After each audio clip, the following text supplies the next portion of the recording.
Hello and welcome, CNG 2002 to week 11, where we're looking at the boot and the run level. So this is the boot process to Red Hat 11. This one is usually the biggest one that gives us the most trouble if you do not have a Red Hat. So make sure to get started on this lab early and then start asking questions about it in the chat channel so I can help you out. And ask those questions once again in the WebEx channel, and I can reach back to you through that channel. So here we have the CNG course that I've been putting the other recordings in. So kind of bouncing back through the recordings to make those easier. Lab 9 due next Sunday. Lab 10 is assigned.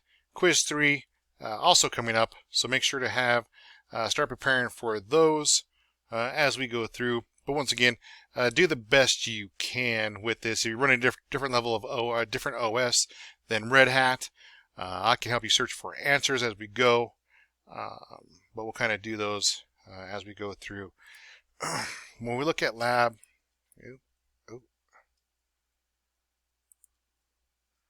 when we look at lab 10. Does that go to lab 10? Well, okay. Assignments.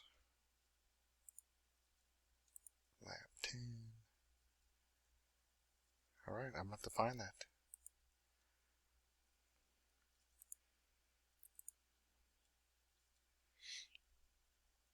Let's try this route. Okay, so there we go. Lab 10. We're going to be looking at pages 265 to 281, but booting really goes to 286.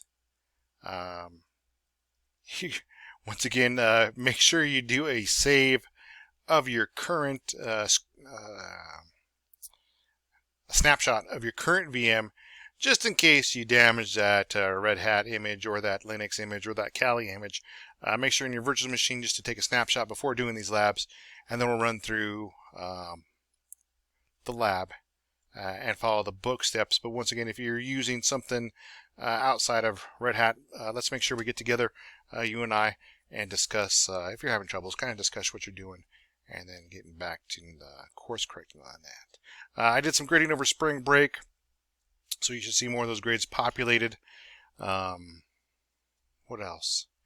Still got some grading to go. This week, today actually, there seems to be about a possibility of 20 inches of snow accumulated in the Dakotas and Montana. So right now I'm on watch for that area.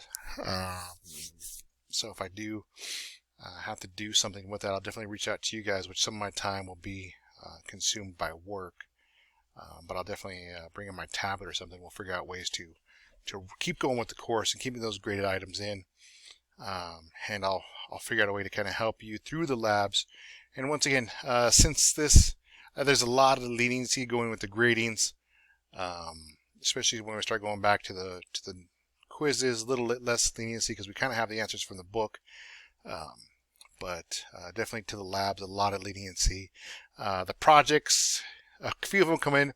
Make sure you're doing that project, looking at your project, because that's due shortly. Where's that project handout? Final project handout's at the bottom. And it's due May the 2nd. I just clicked on it. Oh, there it is. So final project. Use D2. I'll email to confirm the project idea by me. Doesn't say, it shouldn't be David, it should be me. You can earn an extra 10% credit towards the final by using 5 instead of 4 examples in your final project. If you choose to do a custom class project like 4 from page 3, get the initial approval from myself and confirm the same confirmation date as listed above. Pretty easy to do. Just kind of follow along with what you did on your lab and then make it work for yourself. Seen a lot of people jump into starting a web page and then looking at who accesses the web page from a cron job that runs such and such and then outputs to a text file. So a lot of different takes you can do on this when looking at how to do your project. So minimum is 3, or I'm sorry, minimum is 4. To get extra credit, 10% towards your final, you do 5. And make sure to outline and show very clearly. Do like a Word document to kind of show, very clearly that you're like, hey, I did this. Especially when you do your proposal, say, this is where I did the first one, this is where I did the second one.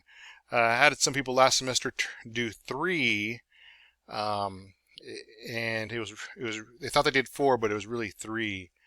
So to make sure to outline those very good when you're providing those screenshots and answers.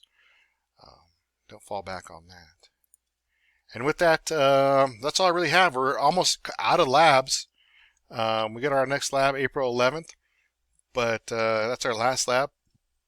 And that's it. So if you guys have any questions, reach out. Start to make sure you're completing lab 9. Get that one turned in. Be on the lookout for the quiz next week, and then go ahead and start on lab 10.